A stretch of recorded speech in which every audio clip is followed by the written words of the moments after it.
people are way more willing to let themselves down than let other people down. I think that's hardwired into the vast majority of humans. Maybe some sociopaths or psychopaths, that's not true. It's a very small percentage of the population. You'll blow off the gym. Oh, it's slightly snowing. I guess I won't go to the gym. But like, you're gonna meet your buddy at the gym. You're gonna go to the freaking gym, even if it's like a nightmare to get there. You're not gonna just like leave your buddy waiting at the gym when they're gonna meet you out in front. You're gonna work out together. So yeah, light accountability goes a long, long, long way. Sebastian Marshall, welcome to the Metagame. Daniel, thank you so much for having me, and shout out to Peter, who we connected through. A wonderful guy. As I was getting to know your materials when you invited me on the show, I said, I think we're gonna have a great time. I think this is gonna be great. So thank you for having me here. Yeah, I'm super excited for this conversation. And a quote actually just popped into my mind, which I think might be a good gateway for the listeners to contend with some of the stuff we might discuss. And I don't know who said this, but it's something like, if you want a life that only 5% of people have, you must be willing to do the things that only 5% of people do. I wonder, what do you think of that quote? Well, I mean, it's such an obviously true statement. There's a wonderful book with a terrible title called The End of Overeating. And like the publisher renamed it to try to sell more copies because it was written by, I don't know, like the head of the FDA under the Clinton administration or something. And it goes through exactly how they do industrial food processing. There's like a chapter at the end about how to eat less by being mindful. And it's like, not great, there's better stuff. But when they talk about how the food labs, for instance, precisely design the mouthfeel, the taste, the texture, and sugar and salt and fat. And it's like the best book on industrial food processing I've ever read. And you're like, that's what you're up against. That's what you need to, like some of the smartest people in the world, material scientists, chemists, chefs, and they have oodles of cash to throw at the best people in the world to design stuff that they want you to get eating every day and multiple times a day. And the equivalent happens in entertainment, and the equivalent happens in mass media and information. And, before computers, obviously this has been ramping up for a long time, but now computers can just relentlessly mathematically optimize everything to make it as addictive, as high usage, as purchase this as possible. And it's a darn shame. And this is also, no matter how strong your willpower, I know you've written some stuff about, hey, willpower alone is not the answer. And it's not exactly how you put it, but it's, I'm paraphrasing a theme that you had. I would agree with that. There's a design component, there's an education component, there's a really thinking about things component. And, we talked a little bit earlier before we got started about some people aren't into the hardcore stuff that I've done. I've done some extensive time track every 5-minute block, like literally every single minute for a couple of years in a row down to the 5-minute block, right? Type stuff. And I think most people won't want to do that. And of course, and I don't advocate that most people do that. I'm kind of doing R&D and I get a kick out of it. Everybody's got their weird thing that they're into. Like I actually like doing it. Like it's weird, right? But I like it. In a setting that you're more in accord with, that's more natural, you can rely on your intuition. You know what I mean? If your food that you wouldn't expect to have sugar or whatever crazy stuff has it added there, you can't purely just rely on intuition in that world because you're up against some of the smartest people in the world doing things to make things as addictive and as desirous to consume as possible. And so, I mean, I just agree with that sentence completely. It's what we're up against, and it's a big, big, big challenge. Yeah, there's a pretty intense quote. I think I saw this on Twitter where somebody said, in the modern world, it's actually really hard to go to a grocery store and not buy highly palatable poison. And if that's the environment that you're living in, then naturally you're going to have to marshal some defenses or some approaches to actually be healthier. And I think you alluded to how this is true across all these different domains. It's in entertainment and the digital environment. But kind of jumping in to the people who are not initiated with you, I think what I really like about your work is that you follow the logic of this stuff a little bit longer than most people do. Like, you'll think about this, and I think you're actually quite good at the theoretical side of things when it comes to how to live in like a very concrete way. And you'll follow the logic until it leads you to uncomfortable territory. And that people usually stop before they get there, right? They'll be like, I'll give an example. So most people don't really know where their time goes. And if you pulled somebody at random off the street and you ask, like, what did you do this week? Where did you spend most of your time? They don't have the ability to actually recount that because it's actually quite hard. The quality of your life is actually a function of how you spend your time. your output, your relationships, etc. Time is actually, everyone knows this, time's the most important resource, right? Most people stop there. And then you'll go a step further and you'll be like, well, maybe I should track my time. I should figure out where it's going. Is it going to the right places, and what can I do about it? And then, you come up with these really interesting, intricate practices that definitely aren't for everybody. And you said you get a kick out of it. But I love that flow of the logic. And I think even if somebody's not the type of person who's going to create a spreadsheet where they track everything, there's still an opportunity for growth just by encountering how you think about these things. Yeah, absolutely, and thank you. And thank you for checking out the work. I'm glad some people like it. And once again, some people they find their little thing that they like, and they tell everybody, you gotta get on my thing, you gotta get on my thing. And I'm not like that. There's ways to get, if you want to do time tracking, there's some low hanging fruit to get time tracking out of. And I actually started with low hanging fruit. I said 1 week, many years ago, I said to myself, Peter Drucker originally wrote in The Effective Executive, you got to know where your time goes as an executive. Most people say, I think it's a third here, a third here, a third here. And then they went and they actually audited that CEO or executive schedule. They found it was 10% in those three categories. With my senior staff on product development and talking to senior customers or something, right? Found it's like 10% that, 90% just like garbage and wasted and run around and admin and like people. So, you take this to its conclusion. It's like, well, if that number goes up a lot higher, I'm going to get a lot more of what I like. And that applies to anything, whether that's a leisure activity or whatever. The first week I did time tracking. I only tracked one thing. This is why I recommend everybody start. You pick what your most important work is. You get to choose for yourself. Or your most important anything. That could be time with your kids if you're a parent. That could be time playing sports or anything, right? That could be time spent reading. I remember the first week I did this. I don't remember what work it was. This was ages ago. But I remember whatever I picked was the most important thing that week. In the whole week, I felt busy the whole week. And when I added it up at the end of the week, because I wrote down every time I started, my most important work, every time I stopped, I put in only 4.5 hours. I put in only 4.5 hours, across the entire week, right? And there's 168 hours in a week, if I'm remembering correctly. I haven't done that math in a while. There's 168 hours in a week, and I put 4.5 of them into what I said was the most important thing. And I was like awake. I wasn't like in bed. I wasn't comatose. And I'm like, well, no wonder I'm not getting exactly what I want at the highest standard of what I want. I'm getting kind of dragged around by life's responsibilities or by distractions or whatever. I'm not allocated. The thing that I said to myself, that no one coerced me, nobody told me, nobody bullied me, nobody pressured me. The thing that I said, this is where I want my time to go. What I think is meaningful, important, makes me happy, builds my life up, does what I want it to do.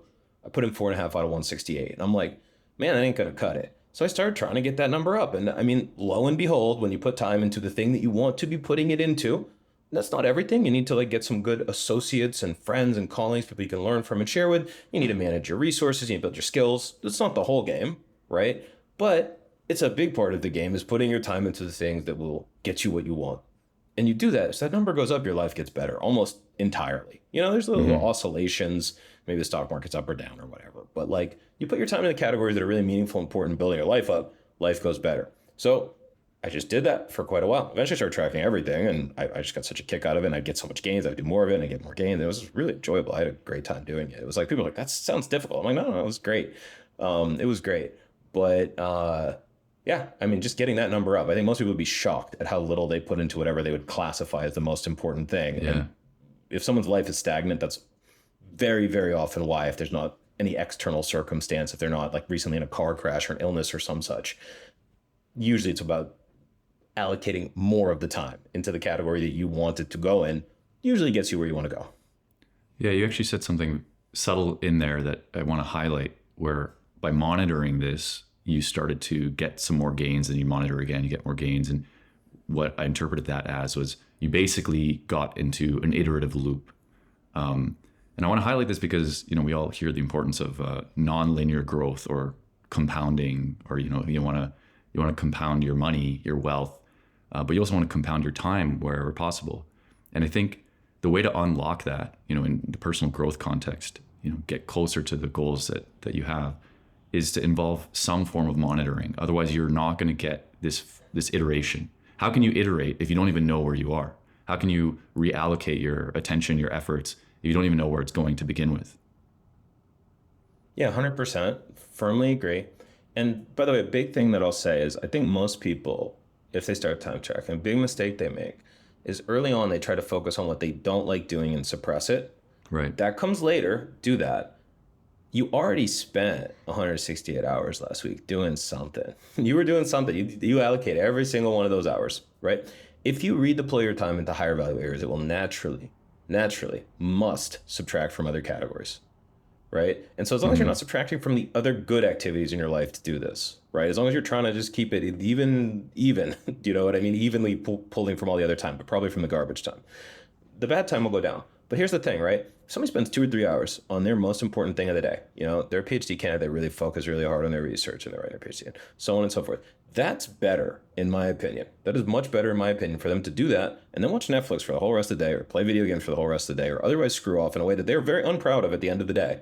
But you got 3 hours in on moving the ball forwards on the type of art you make, the type of business you're building, the type of research you're doing, your career, whatnot. Then being busy and running around for 5 or 6 or 7 hours and feeling like, I did my job on planet Earth. I was just busy and miserable all day. And then only spending 5 hours on Netflix or video games or whatever they might be doing. So suppress the bad stuff later, or really just get up the good number. It's also more motivating and more enjoyable. And then whatever, you spend the rest of the time however you spend your time. You start beating your benchmark for how much time you spent on what you cared about last week, you do it this week, you do it next week. You just keep doing that.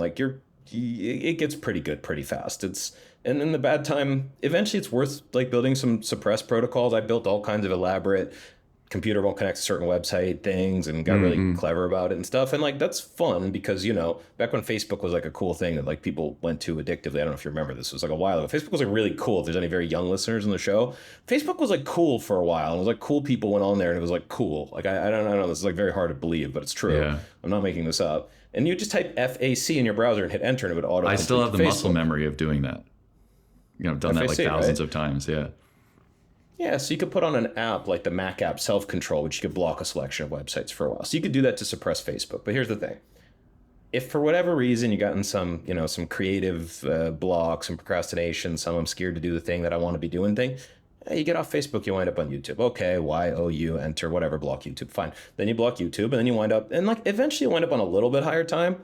I've certainly spent hours on Wikipedia clicking through and going through the history of the Ottoman Empire or whatever. And that's better than Facebook in fairness, Yeah. but it's still marginal, if you will, right? So yeah, the suppression comes later and stuff to cancel out the muscle memory of FAC enter or things to remove. Sometimes I see the most asinine thing trending on Twitter. And I just got to see what it is. Click. I don't know. They're so smart. They're smarter than me. I don't know how they do it. I know I don't want to click it. I know it's going to be garbage, whatever it is. But I click it and I'm oh my gosh, can you believe this? Oh, and that. Oh no. Right. And it's I don't know. Okay, it got me. Right. So you can, use browser extensions to clear it up so you don't see what's trending. And you can use mutes and filters on Twitter. And man, you really got to do some hygiene stuff. It's kind of maybe one of the ways I think about it metaphorically is nobody sees any shame in if there's loud construction or partying outside, getting more insulated windows, putting in earplugs, and otherwise not getting woken up repeatedly in the middle of the night. Or if you're on a late shift, you're a security guard or something, so you got to sleep in when the sun's out, getting blackout curtains.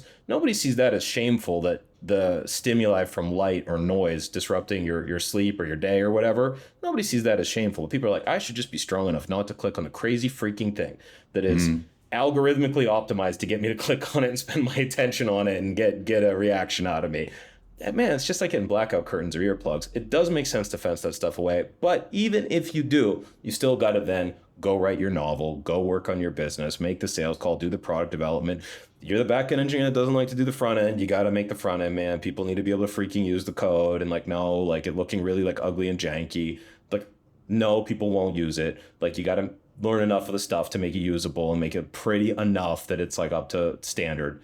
And so you got to do that. So I would start there for anyone that's doing time tracking. Always start there with get the good time up. Yeah, then later, after some cycles of weeks, maybe even months of that, and then you can kind of push down the bad time, put some limits on it, suppress it a little bit to buy back more time. But that's not where I start. It's where a lot of people start. I think start by upping the good stuff is the way to go for basically all the time for everybody if you're going to start on that game.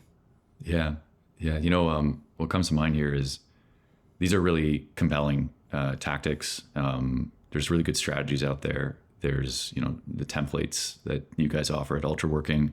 There's no shortage of methods and procedures that will dramatically improve your life. I can attest to this. I've done versions of time tracking. I've taught myself how to do GTD. I've learned all these productivity things. But I've realized that after talking to a lot of people, the bigger issue is being in the game to begin with. So I really like this analogy of the game. The podcast is called the Metagame. And one of the things here is, I think the hardest part for most people is to actually stay in the game or to come back to it when you get discouraged. So, you might have a week or two where you do this stuff, or maybe you listen to this podcast, you feel like energized, and then you start tracking things.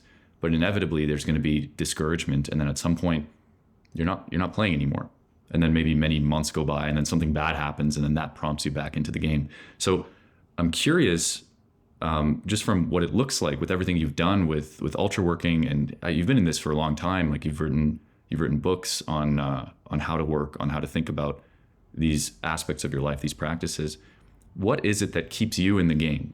So there's a word that I like. I use the Latin word for it, the word religio. It's the Latin word for religion, but I always use the Latin word religio because it's a modern phenomenon as far as I can tell, that when you hear the word religion, you only think organized religion, right?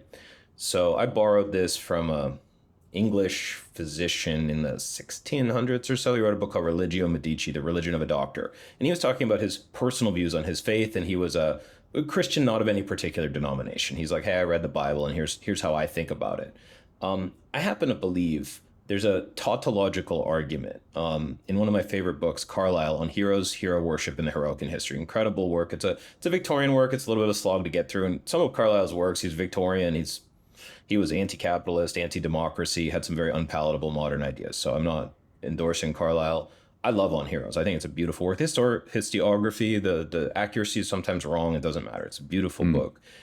He had in there, there's people follow systems of thought, and he said it's a tautology, basically, in modern language. It's a tautology that everyone has something about what they believe their relationship to the universe is. And I don't care. There's nothing matters is your answer to that question for some people. And for other people, it's like, let me get as much enjoyment as possible. Some people are like, hey, I just want to be a good son or daughter to my parents. And then if I have my own children someday, I want to be a good father or mother. Other people are a member of a traditional organized religion. And a lot of people have never clarified this. And Carly has some beautiful, beautiful writing on this.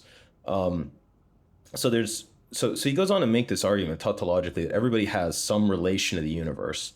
And how they relate to it and why they think they're here. And like, it's like an accident. It doesn't matter. It's just random. I guess I'll have fun. Is that person's religio? Is their answer to that question? A lot of people haven't clarified this, by the way. And this is maybe if somebody gets into philosophy, they get this out of there eventually, right? Maybe. So, I have mine, and, I sat and I thought about it a lot, and like, I have my answer to that question and like what I'm trying to do on the planet. And some days you wake up and you're just, you're really hyped and you're having an awesome day. And those are good days. You want to follow good practices on those to, execute well and get the most out of it and such. And then there are days that you wake up that are bad days. I had a COVID case some time ago, and it was actually kind of nasty. It was like I had the vaccine and stuff, but kind of hairy. And I was like, man, like sometimes you just like, you can't think real good. You're just like, bam, man, just like, there's no willpower involved. I was like a fog for a little while, right? And it's like, well, what do you do on those days? Well, you do what you can, right? And yeah, for me, it just kind of comes back to the mission. It's not about, like that is what it is. That's reality. These things happen, or whatever. You get stuck in an airport when your flight gets canceled or delayed, and you're just like stuck in the airport and they don't have Wi-Fi or something. You're just like, all right, let me make the most of it. For people that have a sense of, mission, duty, purpose that they're signed on. That's something you come back to over and over and over again. If you genuinely believe in it and think it matters, and thinks your life matters towards that, whether that's for your family or for your community or for your profession or the work you're doing matters, you come back to that over and over and over again. And, I think this is probably the most unfortunate thing about the severe decline of organized religion in society. That gave a ready-made answer to a lot of people, whether you like it or don't like it. I happen to tremendously respect people of faith.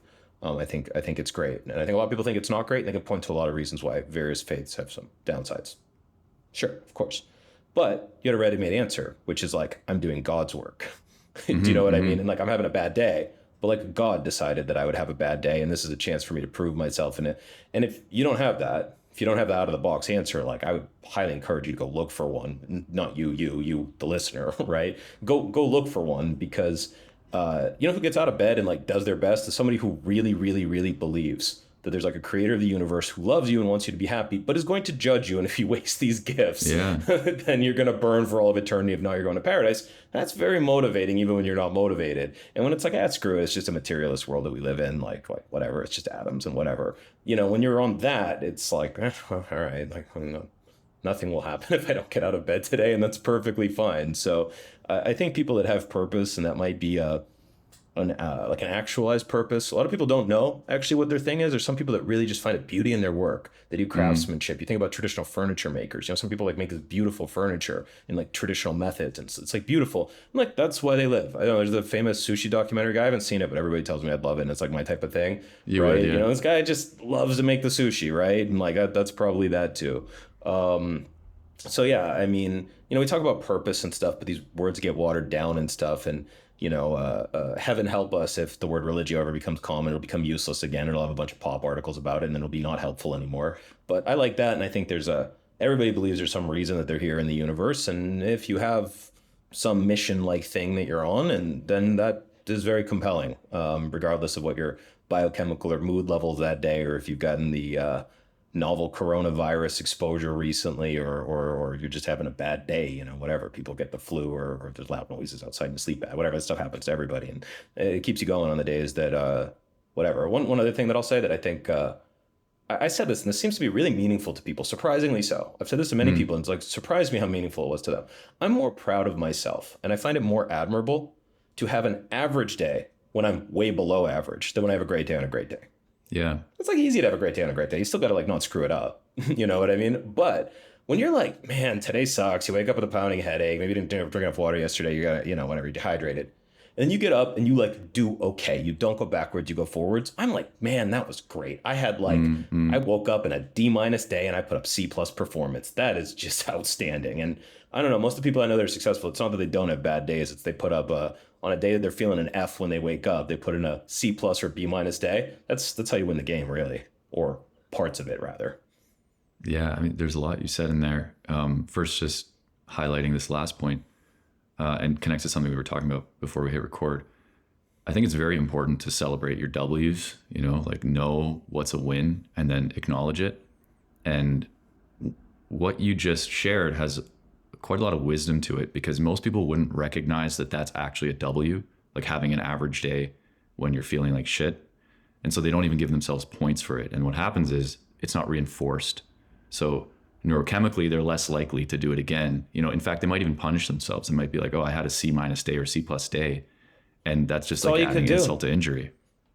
Some days it's all you can do. And you better celebrate when you because that's an outperformance on that day. It's like if an injured pro sports player comes and puts a credible performance in while injured for his team or her team.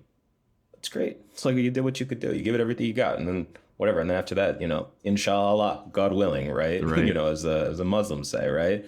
So yeah, you do what you can, and absolutely you celebrate that when you get the most out of yourself on a day. You won't be. It's a statistical fact that 1/3 of your days will be below bottom third days, and it's a statistical fact that 1/3 of your days will be top 1/3 days. And it's how you perform in the bottom third of days is very, very predictive of the quality of your life. That's when people go backwards and backslide. And the thing you were asking me about is they don't know how to keep. On that note, too, you mentioned I'm in the systems and stuff, which is true. You want to design your systems to survive your worst days and your worst weeks. A lot of people build systems to maximize their throughput on their best days. Your best days kind of take care of themselves. You need to use them, don't get me wrong. But people build these elaborate systems and protocols to squeeze every drop of juice, which I'm into, on their good days.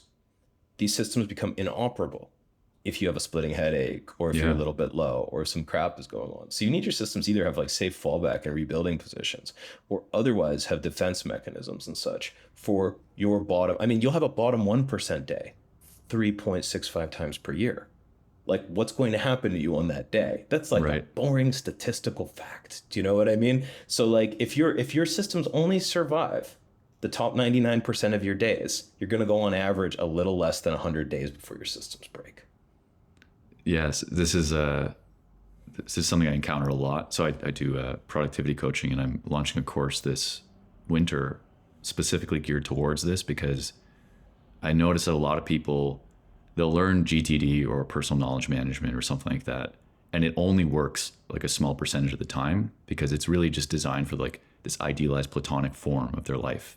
And then when they don't do that, they don't have anything to fall back on. And so a big thing that's come up in my practice is, what is the minimum viable form of productivity? What's like the white belt? What's like the fundamentals that don't depend on all these tools and systems that you can literally do with like a post-it note, or you can just train your own body to do so you always have it? And what I learned is that stuff is not very sexy, right? Like, it's much easier to talk about the latest tools, to talk about like, a knowledge graph in Obsidian or something like that, or how this like new approach is going to dramatically change your life. And so people skip to step 3 before they've even learned step 1. And I don't think you can skip steps, basically. I don't think that's possible. We did so 2 things. The first one is when I was looking at your writing, your Substack, you had this one. I'm going to get it a little wrong, but you could correct me. But I found it really clever. It was like there's this like meme of like the really really dumb simpleton guy, and there's this like super genius like 8 sigmas of intelligence who's wearing like a monk's hood, like we'll say the bell curve meme, telekinesis or something, right? The bell curve meme, yeah. And the really really dumb simpleton like uses Apple Notes. And then as you go up the bell curve to the midwit who thinks they're smart but isn't, they're like, I have a connected system with APIs connecting all my knowledge graph and doing all this stuff. And then the like 130, 150 IQ person is using Apple Notes. And I'm like, I use Apple Notes. This makes me so there you happy. go. I don't know which side of the curve I'm on, but I got a big kick out of that. We were doing we sat and we've been on a kick on a team level. We're talking mostly about individual productivity, but we've been really thinking at Ultra Working, how does our internal team work together? How do we work as a team and grow and do great work together? And we've been on a big, I don't know, maybe like 6, 7, 8 months now, operational excellence kick, where we're like studying one thing and like getting it really, really like correct and establishing as a correct systemic performance as a team.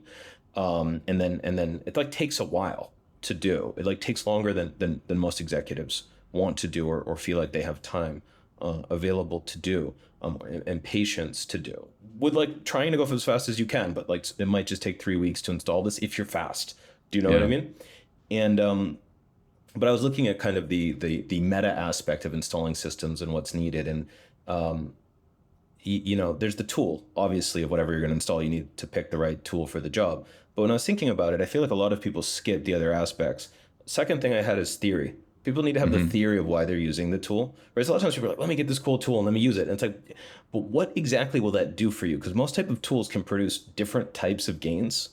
Do you know what I mean? It can do different stuff. Like you think about a set of chef's knives, right? You could do a lot of stuff with chef's knives, in the kitchen, cutting and whatnot. But it's kind of like, well, what do you want to do? Do you want to make like vegetables, or you like, do you want to get like one of those big knives to cut a big loaf of bread? Do you know what I mean? Well, just give me some great knives. And it's like, okay, right? Like, but like, what exactly do you want to cut? Maybe you just need one knife that does the job in the kitchen for you, right?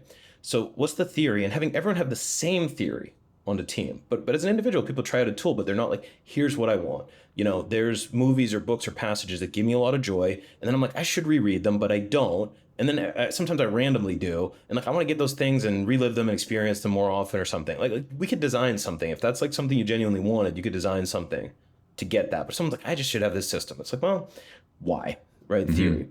And everyone on a team, if it's a group, needs to know, like, are we having like really intense practices at practice so that we work better as a team, so our movement is more coordinated, or are we getting up our fitness? Like, what is the point of this practice? Because, heavy fatigue levels mean you sometimes can't practice the fine-tuned skill and coordination stuff as well. Like, what is the goal? If different people and someone's going all out, someone's going real slow, try to get the footwork and the steps down just right. Like, you're not practicing on the same page, right? So the theory. Then there's what I would say the training and socialization. And this is where it's very hard in individual systems. Training is when someone's an expert, walks you through, here's how to use it. And socialization is when your peers use it with you and encourage you and prompt you and give you like a little bit of feedback within each other. Very difficult in individual performance to get training and socialization and stuff. And some people like yourself, I think you mentioned Tiago Ford, who's like a lovely guy. He's a great guy. He's a really smart guy and a really good guy. Is good. And you get some kind of training there, but the vast majority of people maybe won't. So they're kind of bootstrapping it. And then I think there's an accountability function. And I think that's also one of the ways that you keep yourself from falling off during bad times.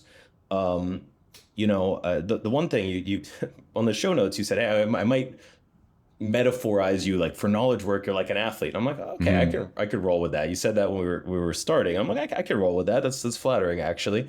Well, in terms of actual athletics, I've been reasonably successful at anything I set my mind to and said I'm going to do and I'm going to get good at. When I said I'm going to get good at something, I'll just like if I'm actually doing it and meaning it and saying I'm going to get good at this, I will put in the time, I'll read all the books on the topic, I'll seek out people that are good at it, I'll practice. I'm okay with getting my ass kicked for a while and being embarrassed and going through the beginner's curve. I've just done this in a bunch of different stuff. And like it works if you give it enough time and you're not, for some reason, ill adapted to the thing. But athletics was always a struggle for me because I blew out one of my knees and I blew out the cartilage in my knee doing squats. And I was running, I got plantar fasciitis. Then I trained through injuries and then get hurt more. I hurt one of my elbows. My soft tissue doesn't play nice. Well, I have similar stories, by the way, so I understand your pain. But do you know what I did wind up sticking with is I'm now on a multi-year yoga habit where I just do my yoga pretty much faithfully twice a week because first off, I have an instructor. I have an instructor who's wonderful to work with. We do yoga one-on-one, usually through Zoom, actually. And you have to set it up. There's no great service to do it. Like you have to like find somebody that you like and get along well with and figure out set up a thing between you and them. So it's not through any service. But then we could also work around injuries. And that's the beauty of yoga is, if you're doing hardcore strength training and you like pop a disc in your back, that kind of jacks all the big lifts. You can kind of sort of do some lifts around it, maybe, but like not really. Do you know what I mean? And yoga, you actually can really work around your injuries. And, like you could have a spine problem and you could just do little tiny stuff with your legs to work around it as well as kind of rehabilitate injuries. So the combination of an accountability function and an accountability function that would work when things were bad was very powerful. I think a lot of times people lack that in their personal systems. I think a lot of people also have this without realizing this. If they're in a good social group that they have like a brunch with or something, it's like a quasi accountability function, not an explicit one. And I think it's not just the tools, the tool, the theory, the training and socialization, and the accountability function. And for a team system, there's also like maintenance of the system and such, which systems are always going a little bit out of date. And you got to have somebody that's committed to keeping an eye on it and tuning it up. But I think I really do think to give yourself the best odds of success of getting on some systemic thing, you really need all four. Tool and the tools are the flashy, cool thing that people like, right? Tool, but also theory, training and socialization, and an accountability function. That combination, I think, works very, very nicely together. Yeah, I completely agree. So just to highlight some things there. For me personally, I realized that if I'm not clear about the theory of a system and a tool, a week into it, I'll actually forget why I'm doing it because something about the tool itself has its own kind of like life of its own or whatever. Nothing is perfectly designed for your particular circumstance. And so knowing why you're doing it is essential and reviewing that as well. And the best example of this is if somebody gets a bunch of KPIs and they don't really know why they have them. It's like, oh, we're just like measuring things. Then you're not going to use it for decision making or it might actually lead to wrong decision making if you're not clear on why you have it. But yeah, the thing I really wanted to dig into here is this accountability piece, and I'll tie in a few things. So even the conversation before about religion got this right. Religion, like Sunday service, right? You're at church with a bunch of other Christians worshiping the same value structure. You're all worshiping God together, and you're singing songs and you're hearing a sermon, all aimed towards the same common purpose. And there's something about that community element that is just deeply built into our biology. And so those types of organizations, they are responsible for a lot of dramatic changes in people's lives. And you don't have to follow an organized religion. You can actually be deliberate about how you have accountability in your own life. And so something I've talked about before is this idea that I actually think everybody needs a gang. And I use the word gang kind of provocatively, but your life will be so much easier and better and more fun if you have 3 to 5 people that's like your crew that are all oriented around the same values. And when you're developing difficult practices, you do them together. And I know you believe this in your own way, at least, because the whole ultra working methodology involves this kind of collective social accountability when people are doing work cycles. So I wonder if you can tell the listeners a little more about that, and then maybe some of your personal experience with this idea of a gang. Yeah. Yeah, I'm happy to weigh in on both. Maybe the second point first, because it's very fresh in the mind. Gang, crew, is what I say. I think the biggest thing there, just to weigh in on that briefly, in your core crew, your inner circle, if you will, I think it's incredibly valuable. I think it's incredibly valuable to have people that on your core values are absolutely uncompromisingly on the same page about your core values, right? Hmm. But and you will not get this for free. Absolutely not. This won't happen randomly. As much as possible, you want people with radically different cognitive styles and professions. You want radically different. Like, lawyers are going to learn more from a great engineer or a great pilot than they are. Like, yes, you'll have other lawyers as colleagues, right? And friends. And a lawyer that you really get along great with is somebody you can get along great with. But a pilot or an engineer or programmer can just give you perspectives on your field. Like, oh, hey, I've thought about law as kind of like programming, but with like a messy interpretation here and there or whatever. Or like, the challenge you're dealing with the stress here is kind of like when you're like flying and like bad weather happens, and it's just like, sometimes it just opens up. And when you actually look, and I think there's some good historical cases for this, oftentimes it's people that aren't from a field that make radical changes in the field. You look Yeah. at like Eli Goldratt, he was a physicist and he absolutely revolutionized industrial engineering by going and looking at how industrial engineering is how factories are set up. It's the design of how work moves through factories and people do jobs in factories, traditional factories, making appliances, stoves, cars, stuff like that, right? And Goldratt went in like a physicist and modeled stuff using like physics, like let's look at the constituent pieces, and he was just like, some of this just doesn't make any sense.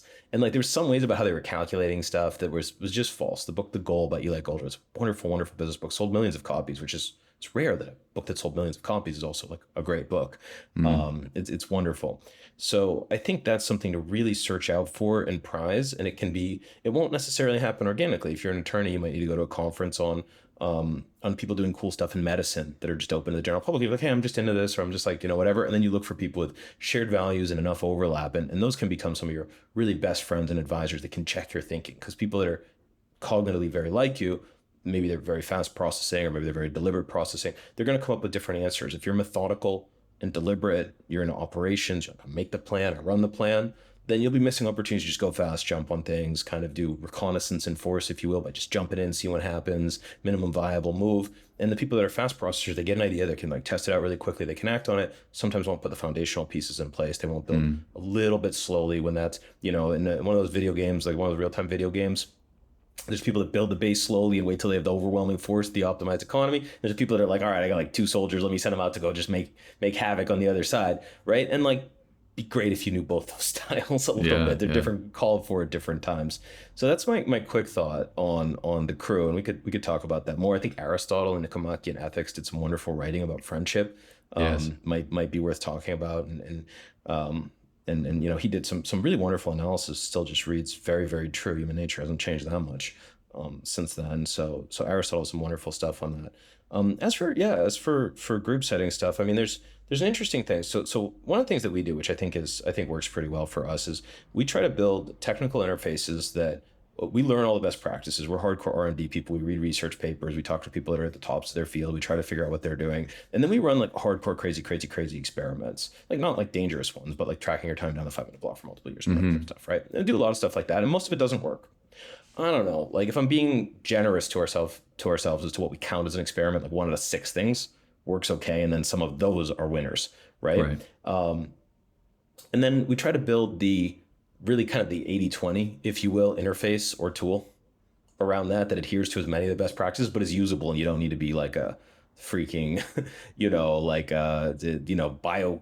optimizing ninja warrior or whatever, whatever. Like it just works out of the box really, really well.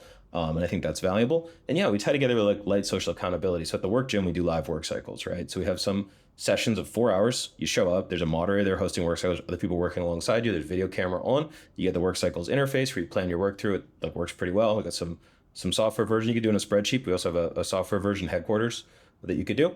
Then you combine that with the video conferencing. There's a moderator there keeping time. They're like, hey, 2 minutes warning. Okay, hey, that's time. Some interesting stuff happens on the breaks. Breaks are optional. You can hang out and listen as the moderator does some stuff. We have a speaker break from time to time where somebody that's doing something interesting talks about their work every 2 hours. We have one of those for 10 minutes, not too long. adheres to best practices about like pacing yourself in work, recalibrating, tracking how you're doing over time. Very lightweight interface. I find like you said, minimum viable for systems. I think you also want minimum viable social accountability. You don't want to be completely reliant on other people. And a small dose, small dose is really often that's it. That's enough. You know what I mean? Our CTO at Ultra Working, Lee Knowlton, and I, we had a very fun month one month when we did a challenge. He wanted to get back into running. And so he went and he said he was going to do a run. I think it was like run 52. He was going to run 52 miles that month. And I was doing much less intensity running. He was a hardcore runner. He won the San Bernardino City Championship when he was a younger guy. He's a track captain, and such like that. I was doing some endurance training around that time. I said, hey, I'm going to join in. He announced he was going to do it. We do these little experiments. I said, I'm going to join in. I'm going to do endurance training 52 hours this month.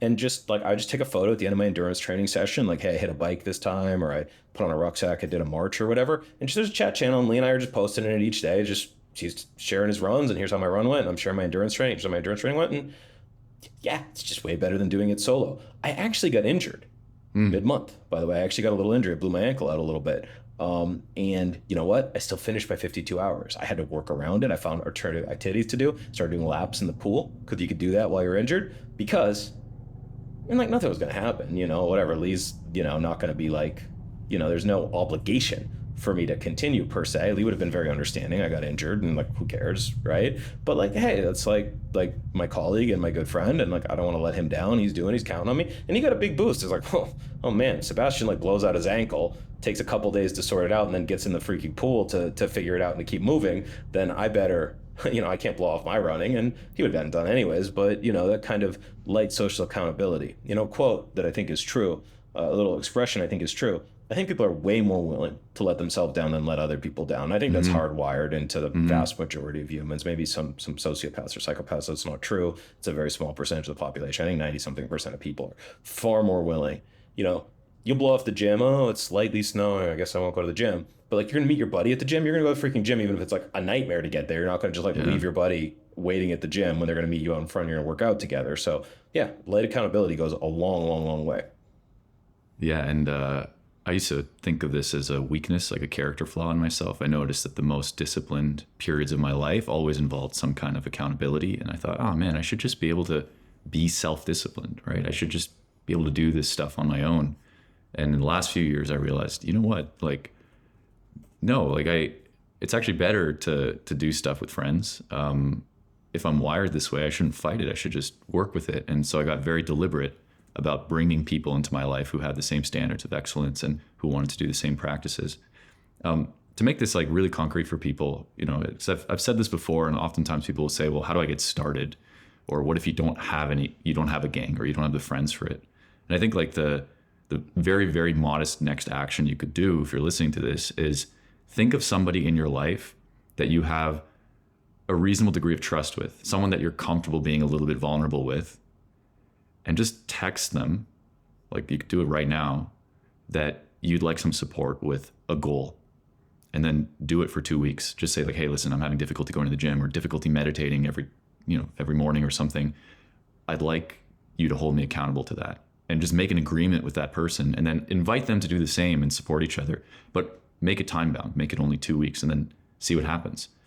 And I think that's like a really great way to taste this and get started. And who knows, from there you can kind of build up, and maybe you can add more people. But you know, there's a lingering thing in my mind from a moment ago, which I want to go back to, which is when you mentioned religio, or like a personal philosophy, right? Or somebody's operating system, or you know, something that's not organized religion, but your reason for being, or the Japanese word ikigai. Like why do you wake up in the morning, right? I'm curious, to the extent that you're comfortable, what are some elements of your ikigai or your reason for being? Well, I have one thing. So you're one thinging me for our stack is going back and forth. But I got one thing about the people with the self-discipline thing. I maybe have like a partial answer for this that I think would be very helpful if somebody's like, I need to be disciplined. I need to, you know, like, right. And I used to be like this. So I'm very in empathy here. I'm not, you know, saying, oh, people like you. I'm like, hey, yo, I used to be like that. And one of the things that got over that was, I never read the whole thing, but I read a summary of Systems of Survival by Jane Jacobs. Okay.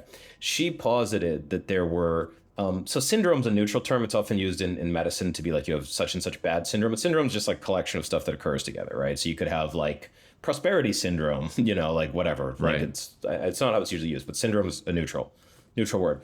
She talked about there's a difference between a guardian syndrome and a commercial syndrome, right? And like there's just different like systems of like honor and survival on the earth that people tend to follow. And just to read an excerpt of it. Guardians, shun training, exert prowess, be obedient and disciplined, adhere to tradition, respect hierarchy, be loyal, take vengeance, and so on, right? Be fatalistic, show fortitude, treasure honor. Commercial syndrome is shun force, compete, be efficient, be open to inventiveness and novelty, use initiative and enterprise, come to voluntary agreements, be industrious, be thrifty, be optimistic, etc. And I find virtues in both of these, right? I find virtues in both of these. I'm very much, I've done a lot of business in a variety of different industries. I was in consulting before. I worked with people in finance, did some interesting work in finance. Um, I'll I don't think I'll lose any points by saying, man, I like warrior type people. I like people that are sound, that are respectful, that believe in honor. I believe in honor. I think it's increasingly rare. I like people like that, and I think a lot of people that believe in honor and are like, I should be tough, I should be disciplined, I should be strong. Great. I mean, like I'm with you 100%. I really tremendously admire samurai culture and the Spartans on your shield or with your shield or on it. And, like I think it's great. You know what I mean? Like I think it's awesome. Like that's me. I'm the insofar as someone's like you ask somebody, are you a warrior? More or less, they'll have their answer. And the people that answer yes to that question are also the people that are like, why am I on Twitter clicking the stupid stuff? I should just fight it with my sword and my spirit. Yo, look, I think recognizing that that's one of the reasons that comes from, and it's attached to a lot of other wonderful things: self-reliance, care for the other people around you, trying to set a standard, and trying to be somebody of honor, and discipline, and trying to be someone that's a leader that other people can look up to, trying to have integrity, right, where your thoughts, words, and actions match, and you're strong and such. I admire all that. And then at the end of the day, you want to win too, for your team and your family and yourself. You want to win, right? And so if designing your environment, if you're a freaking recovering alcoholic, I don't think you get extra points by having a stocked liquor cabinet in your house. I really don't think you do. I think that's just stupid. I think it's reckless. I'm not putting anyone down. I'm just saying, like, if you're a recovering alcoholic, get the booze away from you and then don't go into the bar. And I think, like, if environment design is the way to get one's goals so that you're more useful and happy, you're more useful to other people and to yourself and happier, and you're more useful to your family and the people around you and your customers if you're in business or your employer if you have a job, and you're a better participant in the world around you, and you're smarter and cooler and healthier. If it takes environment design, then do it. And if, like, getting over your pride that I just should be this, look, a lot of smartest people I know need to design away certain behaviors that are addictive or get out of control. And also a lot of people that are really successful people are people because they're driven to do stuff. And, drive can go into, mastering a new technology or a new field of business or a craft. And, like, mastery could go into becoming like the freaking level 99 World of Warcraft guy with the dragon axe or whatever. And if that's what you want to do with your life, fine. But if that's not what you want to do with your life, I mean, like, whatever. It's the same personality trait. You just need to find your alternative dragon axe thing. And that it's helpful if you design your environment around yourself. You get good tools, you get good people around you. So I see absolutely nothing wrong with respecting causality and doing things that work empirically like a scientist, and like having a good crew around you, keeping you accountable and kicking your butt a little bit is helpful. And you do your right thing more often because you do.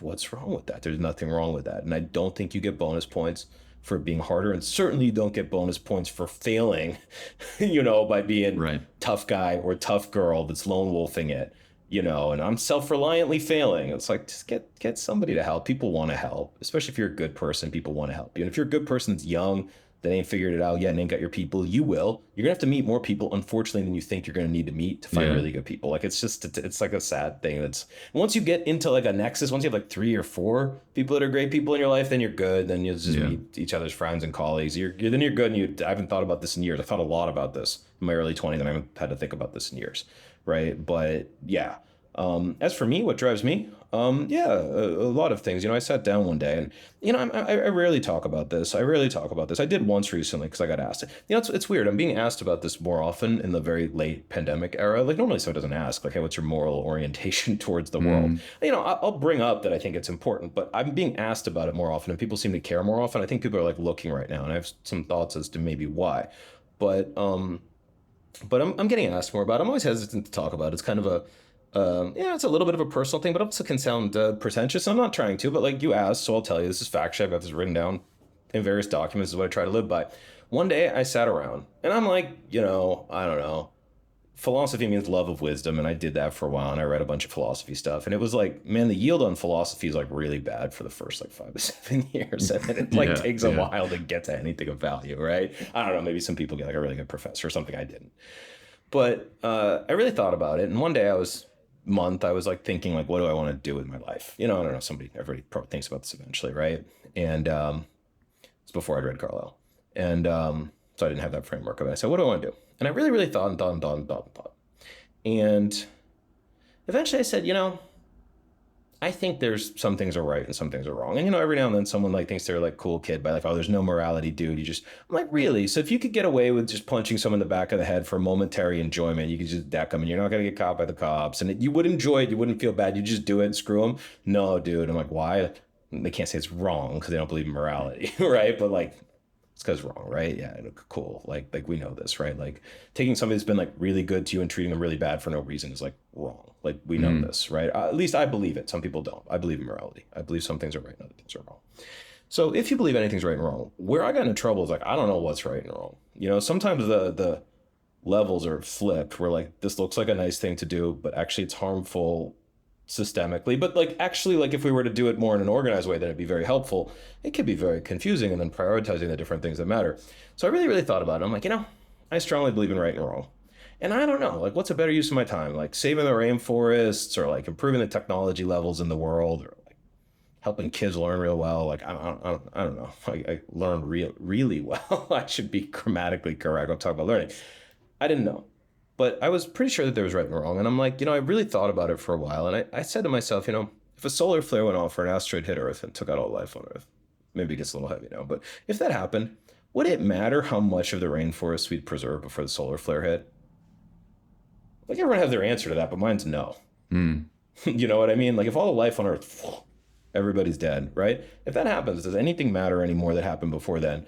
And I kind of don't think so. I think for morality to keep going, intelligent and moral life, people with intelligence and moral agency need to keep existing. I think all the morality, insofar as you don't believe in a traditional religion, then morality is in the mind of intelligent species, right? Probably there's other interpretations.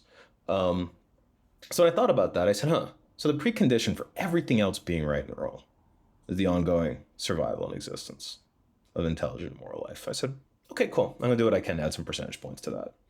I don't think I'm gonna make a tremendous difference. You know what I mean? I don't think I'm gonna be like, whatever. Like, I don't think one person can make that much of a difference, but you work with good teams, you build a great organization, you add technologies. I think the ability for people to think a little more analytically, I think the ability for people to have more agency, I think the ability for people to be more cooperative. I think the transition as the automation is coming for human augmentation technologies to keep up. And so for people to do more elevated forms of work as more routine stuff gets automated, I think that's very important. I think some serious unrest is coming from that. I think it could be rough. And I think we could, if we become a major institution in the world, maybe ameliorate some of that.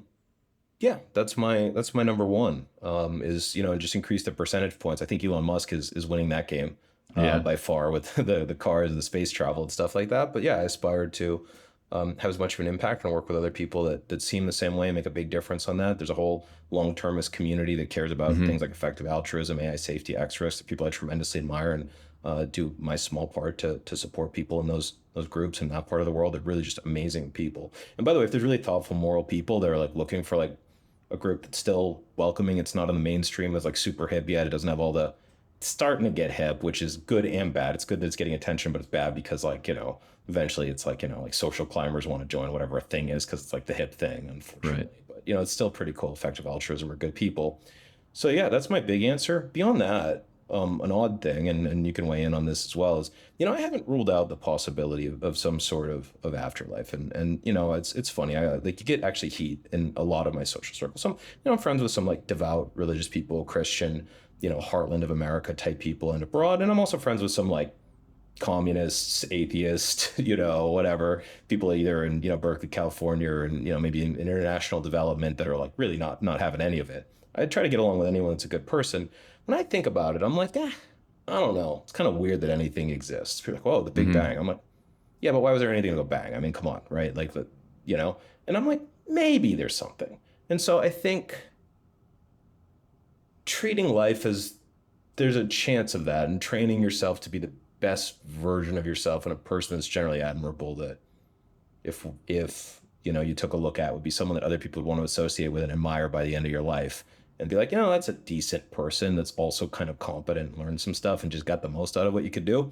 I think that goes a long way. And then I have a couple of other secondary things. I like to be stylish. I like to, like, when I make something, I like to make something a little more artistic. So we probably invest a little more in like aesthetics and art and stylishness than we otherwise would. I think stylish things are just, I like nice aesthetics as like a distant third. And I also like Nietzsche's amor fati. Do you know what I mean? Live in such a way that you would just re-accept your entire life over and over and over again. I think that one's pretty good. And I think that's a good counterbalancing to the heavier missions. But that's me. And I don't know if it's really boring and heavy, we can edit it out and get on a more chip or no. But I sat, and this is a multi-year clarification to get to that, and then to try to live those values as often as you can, as well as you can, and actualize that in terms of getting done what needs to get done for the mission. But yeah, that's how I think about it. That's what I'm trying to do.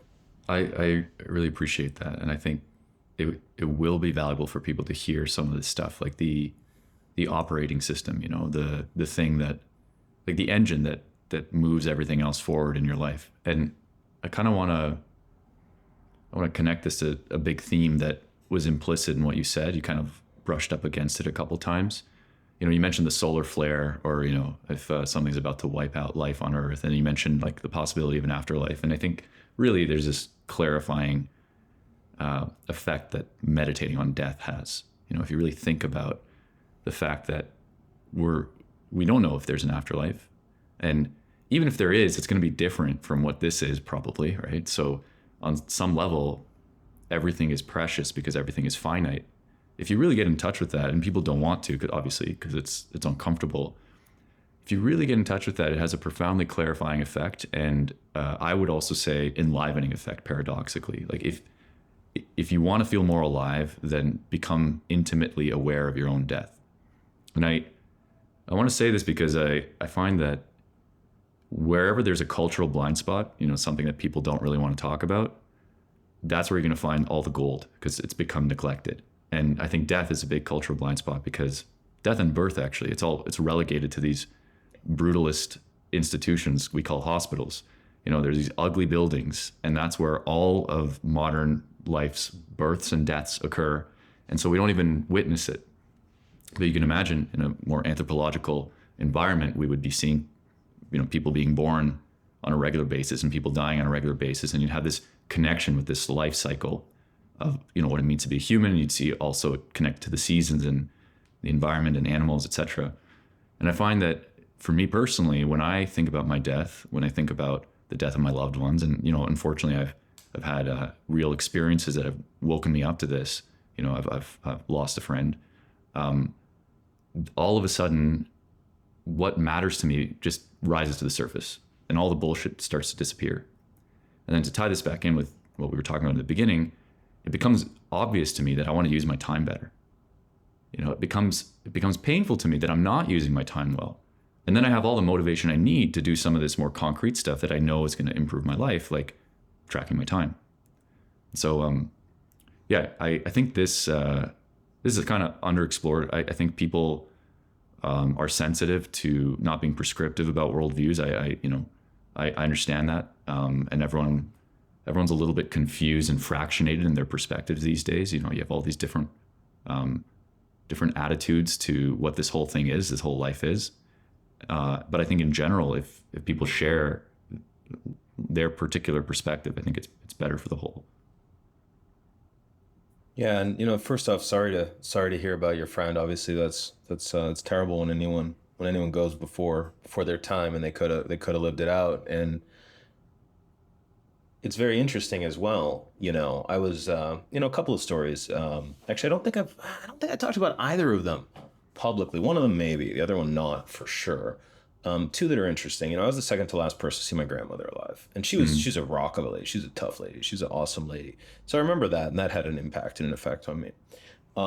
So losing someone, and seeing, like, and she got a lot out of life. She's an awesome lady. She was really, really cool. Um, so that causes you to reflect, but that was like in her time. Do you know what I mean? It was mm, like expected. Do you know what I mean? She was in her late 80s. Um, One thing that was very interesting for me. So I've had a couple of near death or dangerous experiences, and I don't encourage these, right? And one time was just random. I was in so when I was much younger, I was kind of like, hey, let me travel the world. And, I saved some money working in the West, and just kind of bummed around a little bit and just saw how people lived in different places. And I was in a crosswalk in Phnom Penh, Cambodia. I got hit by like a teenager on a motorcycle on the wrong side of the street. I was even damn. watching the way the traffic was oncoming. Man, my blood's all over the place. I'm in like a pool, it's so dusty in Phnom Penh. It's like dust all matting in the blood and stuff. I go to a clinic. I'm bleeding on the floor. It was like horrible. Well, actually, not immediately. I was like kind of wrecked up for a little while after that, but a little while later after that, I was like, I need to do something with my life that like matters. Like a few months later, it just hit me like randomly, maybe like 2 months later. So there was that. That was a long time ago. It's kind of sometimes it's very hard to connect with the younger version of yourself, even a formative experience. You kind of like integrate the lessons and they just become who you are, and you forget that you were very different than that. Like you can kind of vaguely remember, but I'm trying to remember what I was pre motorcycle crash, and it's like very, Mm, very difficult. One that did happen recently, and I share this one only because you've mentioned, you've said a few times that maybe a lot of your listeners are still looking for that crew and the people around them, and I remember when that was me. I do remember that. It was like so long ago, and probably like how you meet people is different. Back then, the internet was kind of novel. If you got an email from somebody like, "Hey, you want to like hop on a Skype call?" Skype was a thing back then. Like it was like cool, and people just say yes, they do it. I'm sure the mechanics of meeting people in the pandemic and stuff. I'm sure it's different now. I don't mm, know. I get introduced to more great people than I can spend time meeting. Unfortunately, there's so many amazing people in the world, and like some of my friends or like acquaintances that I really like, I don't get to spend as much time as I like. I vaguely remember that, but I had an insight the last time I got into trouble where it was like very, very dangerous that I think might be useful. I don't know if it'll transfer or not. So I went on my first solo mountaineering expedition. I don't know, year and a half ago, and I trained for it. I trained. And I was training 6 days a week. I was usually doing 2 workouts a day, training to go. I would do yoga, strength training, or swimming, usually twice, not always, but usually twice for 5 days. Then I would do a long endurance training session on the 6th day, and then one day off for recovery, and then again. So I was getting my flexibility up, I was getting my cardiovascular up, I was getting my strength up. And then I went on a solo mountaineering trip. It turned into how people get killed in the woods. It just like mm. there's like a story, there's like a script of how people get killed in the woods, and that's it. Because I'm driving to the trail, and 6 miles out, there's a gate trail, like road is closed. So I am minus 6 miles away from starting, and I'm off course. I'm off course at hour zero. I missed the cutoff. I missed the cutoff where I'm supposed to turn. Wind up in the wrong place. I look at a map, it's like a mile and a half to where I'm gonna go. I think I'm gonna bushwhack it. Unfortunately, and by the way, like stupid first trip. A a guy I know who's a bit reckless recommended this. I'm like, oh, it's cool, it's fine. Like so stupid, no cell signal out there, really isolated in Nantahala National Forest, super isolated. I didn't know how to read a map really well, and I've since shown maps to other people. I'm like, do you know what those squiggly lines are? Do you know what the squiggly lines are on a map? Altitude? Do you know? How does everybody know this except me? It's like very upsetting. Okay. Going a mile and a half to Chipotle on a paved road is different than going a mile and a half up a Yes. freaking mountain. So Yes. by the time I realize my mistake, it's now more dangerous to go down than it was to go back up. Mm, And like at one point, I got attacked by hornets. I took a bad fall, and I got kind of roughed up. I lose one trekking pole when the hornets attack. My other one snaps at some point, and I'm like, I got photos and videos of this stuff. By the way, it's like some hair. I show people like, oh my gosh, you survived. This is like your first solo. I'm like, yeah, that was my first solo mountaineering trip. But And I was never like injured or bleeding or anything, but I was way off course. It was going to be a 3 day trip. People like friends that knew I was there would only start like I was only expected to come out of there, no cell signal for like 4 days later. Right. I don't have any of the rescue gear. I don't have a satellite phone. I don't have nothing like that. Right. So like if I fall and like snap my ankle, I'm on like very steep terrain. You know what I mean? Like they ain't gonna find me for a long time. Do you know Yeah. what I mean? There's like some wildlife up there. It's hairy. So I am dialed in where I'm like badly off course. I don't know where I am. I'm lost. I can't go back the way I came because I climbed enough, not realizing that. By the way, like trying to go a mile and a half where it's like as like almost as much up as over. It's like it takes a long freaking. It just takes a long time, no matter how fast you're going. It's like alpine. There's forest. Like I've got photos and such, right? It's like it was. I got videos of it. It's like at various times I needed to like use my broken 1/3 left of a trekking pole like a blunt machete to like hack my way through stuff, right? And at this point, down is more dangerous than up, right? So I'm just going, and like the first night I get like partially up, and then I'm like, oh, man, I finally eventually realized a mistake, but it's like no, I'm like I'm like past the event horizon, like going up to the next trail is like safer than going back, like straight downhill through really nasty. You take a fall, you're done, right? Up is easier to not fall, right? Um, so it wasn't like climbing; it was like very steep hiking with very little climbing, right? Mm-hmm. Hike a little bit down very carefully to a river to refill and clean and purify some water, and go again the next day. Whatever. Long story really short. Eventually, I find a trail, and the second day, I'm like, oh my gosh, a trail. Then the trail like just terminates in a swamp. It's only maintained by volunteers every few years, and I'm like, that was the only despair I felt the whole time. Right? It was like I'm like alone in this like swamp. I'd like throw my pack on the ground. It's like 7 p.m. at night. I don't know, millions of insects around, like a lot, like I don't know, millions, maybe millions, like so many, and I'm like, you know. But two insights came out of this. The first one that I learned this. I am now sure of this. I am certain of this deep in my bones. And everyone I've ran this by, that's because I don't just go with intuition. I'm like into science. I look up science papers. I talk with very experienced athletes who have done some very dangerous stuff. I talk with scientists and neuroscientists. So it's like our social circle, it's our crew, a little bit, if you will. Apparently, there's some consensus that this might well be true. I think a lot of feeling bad for yourself is a social emotion. I didn't feel bad for myself very little. I spent bad for myself 15 minutes when the trail disappeared a second time in the swamp. I was just like, okay, this is it. There is no one to rely on. There is no crying, and I can't waste time. I cannot waste time sitting and feeling bad for myself. I just need to go and just go and go and go and go and go and go and go and go. And if I was on some athletic thing, if I was on some like athletic training thing, because I'm going like 12 hours a day, like up through like nasty, nasty, nasty terrain, right? And like there's like swamps. It's like a freaking forest, man. It's like a dangerous forest. It's like, I don't know. It's like maybe it's more dangerous forest. I don't know. It felt really freaking dangerous, right? And I didn't feel bad for myself at all. Like maybe about like 30 seconds here and there. The Hornets, the taking a fall after the Hornet attack was peak bad. I like ran to get away from them, went down. It was like nasty, right? But there's that. Got over it. Once I realized I'm lost, I never felt bad for myself for more than like 30 seconds at a time. If I like stubbed my foot on something, maybe the 15 minutes in the swamp when I got lost, I'm like, I got to keep going. I got to find the one patch of dry ground, swamp, camp there.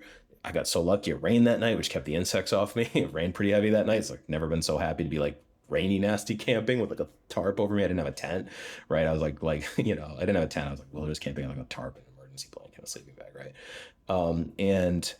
But the other thing, and this is where it might be useful to your listeners. You know what I realized up there? And this is profound. It was so profound. I don't know if I get it across, but it was so profound. I'm like, one thing goes wrong. I slip bad, snap my ankle. I might not get found and get out of there, right? Let alone if I get a puncture wound or something. And there's some steep falls, trails disappear, there's like rocks. It's heavy, right? And I'm like fully off the trail at the worst of it. But I looked around and I said, I've never been alone my whole life. I'm never going to feel lonely again when I'm in a city. Do you know what I mean? You think about you're the most lonely and isolated in a city where people are just unfriendly and unpleasant, or you're in a small town, you don't jive with the people there, whatever. Nevertheless, if you're in a car crash, a complete stranger will sometimes pull over and check if you're okay. And if you're sitting really having a terrible day in the park, you're crying your eyes out, you're just miserable, there's a chance a stranger will come by and try to cheer you up or look out for you. And if your house starts to burn down, complete strangers, firefighters will come in to try to drag you out and rescue you. And there are doctors that will treat you and save your life. And if you're having a medical emergency, somebody might try to help you. And a lot of people will care and at least call for help. And I'm like, and when I was really alone, like I didn't see anyone the whole time I was up in the wilderness, right? like for like 4 days. I saw people later. Eventually had to hitchhike out because I went out a different way I came in. I had to hitchhike all the long way circuit way back to the rental car I got, right? I said, man, I'm never going to feel alone ever again in a city. There are a lot of people that will help you that you could reach out to. And I feel like a lot of times when people are lonely, they're kind of like, they kind of miss the plot on that. There's a lot of people that if you just do a little bit of effort and reach out, you know, and it might like take 100 times of connecting with different people to meet somebody that's like your kind of person. It might take a while. It's unfortunately, it just takes longer than people want it to. And I get that. It's like annoying, but man, like when you're saying, I'm never feeling lonely ever again. It's in your head. It's in your head. You're surrounded by people, and many of them are just really decent people that would be very happy to help. Like we're like a decent species. We got all kinds of flaws and problems and stuff, but like people will help you. And especially if you connect with them and help them back, you get reciprocity and such. You know, I don't know. I'm never feeling alone ever again. And that was a, man, I'm alone and could die up here realization. I don't know. I felt just much happier in civilization since then. Once I got back, I don't know. Hard to put into words maybe what it was like up there, but a bit of a realization up there. Well, I'm glad you made it back, and just to kind of me too. Some of the insights there. Self-pity is a social phenomena or a social emotion, and you're never really alone. And just to make this last one more practical, this is something I've learned as well. That you're not alone, but you just have to go through the discomfort of making the first move. You know, like if you're in a city and let's say you're in an elevator and you don't want to just be like sitting around in the elevator because there's no service anyways, so you can't look at your phone. You can talk to people in the elevator, and sometimes people actually want to talk to you, but they don't know how to make the first move. So as long as you take the responsibility for that, like in a city, you're just surrounded by potential friends all the time, which is a really beautiful thing. But yeah, we're coming up on our time here, and I just want to like leave it to you for the last word. After what we've talked about today, and maybe kind of like the implicit themes underneath all this of, you know, taking life seriously or recognizing the preciousness of your time, what's one thing you'd like to leave the listeners with?